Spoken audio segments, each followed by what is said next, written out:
Hey guys, Josh here. Deleted important messages on your iPhone. That one conversation you actually needed. Yeah, let's get it back. Think for a second. Was it something recent or from a while ago?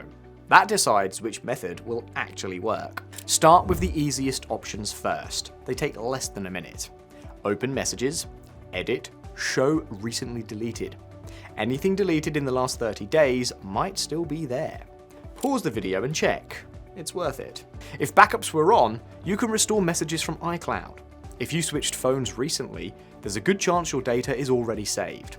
Connect your iPhone and restore from a previous backup. This works best if you regularly connect your phone to your computer.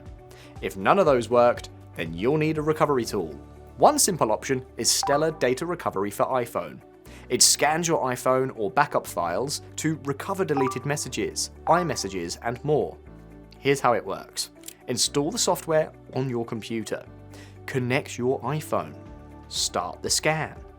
Once the scan is done, you can actually read your deleted messages before recovering them. Seeing those messages again before restoring, that's the part most people find surprising. Then just select what you need and recover it.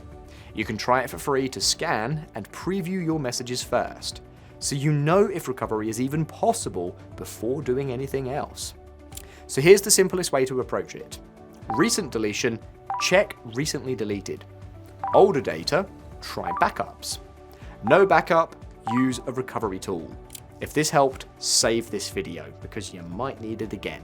And if you're stuck with a specific case, then drop it in the comments below and I'll point you to the right method.